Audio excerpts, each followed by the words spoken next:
অর্ধনগ্ন ও অচৈতন্য অবস্থায় নাবালিকাকে উদ্ধার করে হরিপাল থানার পুলিশ শুক্রবার রাতে।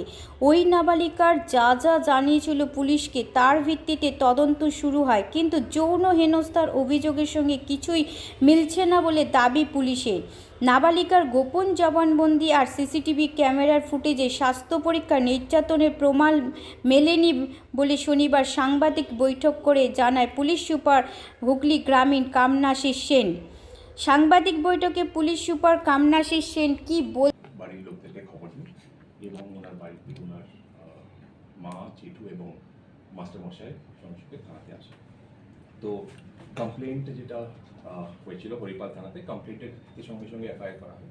ওনার মা যে কমপ্লেন্টটা দিয়েছে Haripal PS case number 534/24 under section 126(2) যেটা জোরপূর্বক আটকানো, 137(2) যেটা অপহরণের সেকশন আছে, 115(2) যেটা আঘাত করার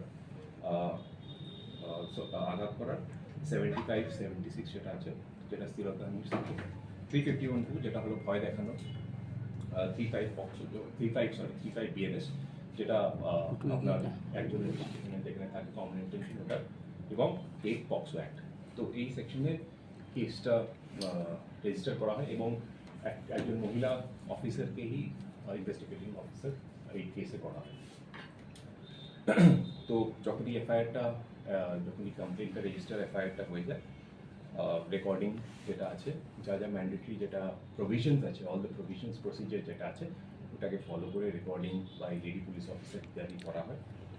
অ্যান্ড যেটা প্রসিজার্স আছে আমরা ফলো করেছি। তো যে নাবালিকা আছে ওনাকে বিপিএইচসি থেকে নিয়ে যাওয়া হয়েছিল, বিপিএইচসি থেকে ওনাকে পরে চন্দননগর যে হাসপাতাল আছে ওটাতে বেসিক্যালি রেফার করা হয়েছিল, পরে ওনাকে ওখানে নিয়ে যাওয়া হয়েছিল। তো এফআইআরের যেটা কন্টেন্ট ছিল, এফআইআরের ভিত্তিতে আমরা সিসিটিভি অ্যানালিসিস যা যা আছে আমরা করে দেখেছি, এবং দেখার পর আমরা যেটা ফ্যাক্টস আছে অ্যানালিসিস এবং যেটা তথ্য যেটা এফআইআরে দেওয়া ছিল ওটা করাবোরেট করছে না, একটু ওটার মধ্যে মিল পাওয়া যাচ্ছে না। এবং এফআইআরের মেনশন করা ছিল কি 4 জন ব্যক্তি ছিল, ওটার মধ্যে একজনকে বাইনি ছিল আর কি। তো ওনার আমরা সঙ্গে সঙ্গে ওনাকে আইডেন্টিফাই করা হয় এবং ওনার ফটো বেসিকলি দেখানো হয় কমপ্লেনেন্টকে, এবং যে নাবালিকা ওনারা আইডেন্টিফাই করে কি এই মানুষের নামটাই দিয়েছিল। কিন্তু ওই মানুষটা ওই সময়টা যখন ঘটনাটা হয় ওই সময়টা ওই মানুষটা কিন্তু লোকেশনটা থাকে আউটসাইড দ্য স্টেট ওনার লোকেশনটা পাওয়া গেছে। আজকে ওনার লোকেশনটা আউটসাইড দ্য স্টেট আছে, ওটা আমরা ভেরিফাই করেছি। তারপর যেটা আছে আমাদের ওনাকে যখন চন্দননগর হসপিটালেও নিয়ে যাওয়া হয়, চন্দননগর হসপিটালে নিয়ে গিয়ে ওনার মেডিকো লিগাল এক্সামিনেশন যেটা আছে ওটা করানো হয়। ওনার এটা লেডি ডক্টর ওনার করে, এবং যেটা মেডিকো লিগাল রিপোর্টে আছে ওটাতে কোনোভাবেই শারীরিক নিগ্রহণের আমাদের এখানে কোনো চিহ্ন পাওয়া যায়নি। এবং তারপর যেটা আছে আমরা ওনার as per the rules of যেটা পক্সো অ্যাক্ট আছে রুলসে ওনার কোর্টে যেটা স্টেটমেন্ট যেটা রেকর্ড হয় আর কি, যেটা বেশি গোপন জবানবন্দি যেটা বলা হয়, যেটা আগে 164 সিআরপিসি ছিল, এখন 183 বিএনএসএস আছে, ওটারও বেসিকলি করা হয়, যেটা রেকর্ডিং যেটা হয় এটা কোর্টে হয়। এবং আমরা কপিটা আমরা পেয়েছি, অ্যান্ড বেসিকলি যেটা আছে ওটার সাথে এফআইআরের যে কন্টেন্টস আছে, ফ্যাক্টস আছে, ওটার সাথে ওটা মিল পাওয়া যাচ্ছে, কোঅপারেট হচ্ছে না ওটা।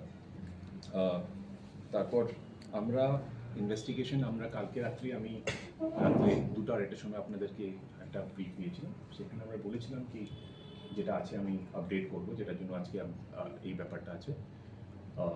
আমরা এখন 24 ঘন্টা হয়নি, আমরা সব অ্যাঙ্গেলস আবার সব কিছু করে খতিয়ে দেখছি আমরা, ইনভেস্টিগেশন প্রসিড করছে এবং সব অ্যাঙ্গেলই দেখা হচ্ছে।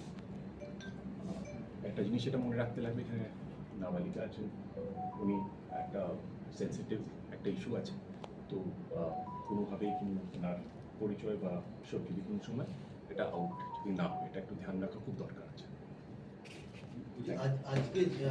আজকে যেভাবে বিভিন্ন থানাতে ডেপুটেশন দেওয়া হলো, তারা দাবি করছে যে পুলিশ যে অভিযোগগুলো করেছে সঠিকভাবে তদন্ত হচ্ছে না। অন্যদিকে আপনি একটা কালকে যেটা ব্রিফ দিয়েছিলেন সেখানে ওই